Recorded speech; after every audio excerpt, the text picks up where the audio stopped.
Bagaimana cara bersabar dalam menghadapi konflik supaya dapat kesucian demi? Yang pertama, selalu harus difahami bahwa hubungan lebih berharga daripada situasi. Nah, ini pemahaman yang berat, tetapi kita harus kemudian tanamkan kepada diri kita bahwa hubungan lebih berharga daripada situasi. Hubungan ini ingin kita jadikan abadi dunia akhirat. Situasi ini, misalnya konflik, lagi ada masalah, lagi marahan, lagi bertengkar, ini sementara, ya. Yang permanen itu hubungan, yang namanya situasi itu sementara. Maka yang sementara tidak boleh mengalahkan yang permanen, gitu ya. Yang sementara ini insidental, yang kita ikat komitmen itu adalah yang hubungan. Jadi pertama-tama kita harus menyadari bahwasanya yang namanya hubungan itu lebih berharga daripada situasi. Ya, jadi jangan sampai kita memenangkan situasi dan mengalahkan hubungan. Ya, relationship itu kan kita pengen jadi suami istri sampai ke surga misalnya.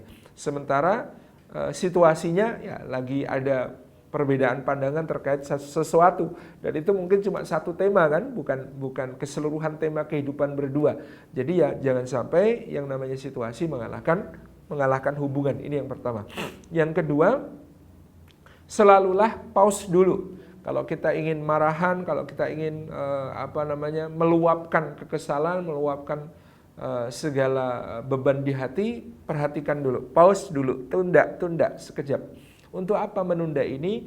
Untuk kemudian kembali ke titik objektif, memahami sudut pandang pasangan kita. Jadi perlu sesekali kita menunda marah untuk memahami sudut pandang pasangan kita, memahami udur-udur pasangan kita, memahami kondisi-kondisi pasangan kita. Kenapa kok dia bisa sampai gitu? Kira-kira sebabnya apa? Jadi jangan cuma memperhatikan gejala, tapi juga perhatikan juga apa penyebabnya. Kok bisa begitu? Gitu ya. Nah, ini penting untuk menjadi titik objektif. Kita kembali ke titik itu demi menyelamatkan hubungan, gitu ya. Sama tadi proses menyelamatkan hubungan dengan cara pause, tunda dulu untuk memberi reaksi yang bersifat besar, yang bersifat akan fatal, untuk kemudian merenung dan memperhatikan kira-kira sudut pandang sudut pandang pasangan seperti apa. Kenapa kok dia bisa ngomong begitu tadi? Kenapa kok dia bisa bersikap begitu? Kenapa kok dia bisa berpandangan begitu? Itu kira-kira kita perlu melihat. Dan kadang-kadang kita akan menemukan ada faktor-faktor yang lebih tua usianya ya. Mungkin pola asuh yang berbeda. Pasangan kita ini pola asuhnya itu begini gitu ya. Sehingga ketika dia ada masalah begini, dia akan mereaksi begini. Gitu ya. Ya, itu akhirnya kemudian kita harus memahami, karena yang ditanamkan sebagai pola asuh bertahun-tahun itu nggak akan kemudian bisa dengan mudah berubah hanya karena dia sudah menikah dengan kita sekian bulan, apalagi baru sekian bulan. Dia nikah sama kita baru sekian bulan dengan pola asuhnya yang bertahun-tahun di masa kecil yang sangat tertanam, tentu pola asuhnya jauh lebih kuat. Sehingga kemudian kita harus memahami, harus mengerti, oh dulu dia dibesarkan dengan cara begini, makanya reaksinya seperti ini. Oh, dia itu sejak kecil dibikin suka merasa bersalah gitu ya. Oh, jadi makanya kok sekarang jadi sensitif, dikit-dikit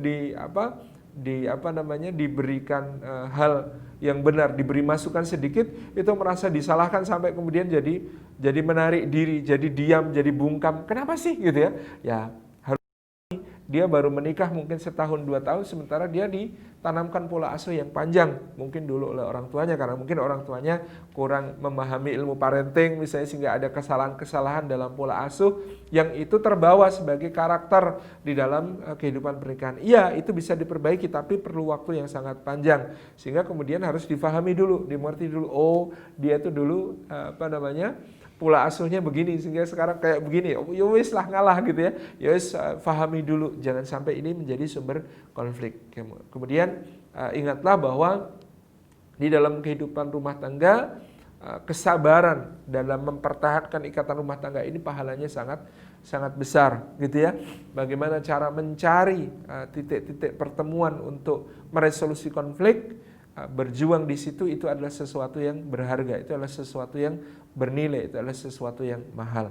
Jadi kuatkan kesabaran kita, karena memang ini hal yang kemudian penting untuk dipertahankan, untuk dijaga. Selebihnya kalau kita memang tidak mampu menghadapi ini sendiri, ketika kita mencari sandaran lain, harus sangat hati-hati, jangan sampai salah mencari sandaran. Jadi maunya meresolusi konflik di dalam rumah tangga, ternyata justru kita bersandar kepada sesuatu yang salah, yang justru memperuncing masalah, gitu ya. Kondisi naudzubillah misalnya suami sudah ada gejala-gejala selingkuh, saking nggak ada tempat untuk mencurahkan isi hati, beban, lalu curhatnya kepada orang lain yang ternyata juga adalah laki-laki misalnya gitu ya, yang justru akan menjadi pintu bagi setan untuk memasukkan bisikan-bisikan kalau dia cheating sama kamu, ya kamu cheating aja sama dia, dan ini akan semakin menambah kerusakan. Jadi cari pendamping yang tepat untuk menguatkan kita di saat-saat berat seperti itu, kalau memang harus berbagi dengan yang lain, misalnya dengan seorang ustadzah yang bijaksana, yang terjaga ibadahnya gitu ya, bagi pihak istri misalnya untuk mencari pegangan untuk lebih kuat untuk bisa menyelesaikan masalah dengan baik. Juga keliru juga gitu ya kalau yang dicurhatin provokator atau biang gosip atau apa gitu ya, ini akan jadi masalah yang lebih besar. Jadi memang penting untuk kemudian berhati-hati, penting untuk senantiasa menjaga ini sebagai satu hubungan yang suci dan agung di sisi Allah. Maka memang perjuangan untuk mempertahankannya juga perjuangan yang besar, yang berpahala insya Allah.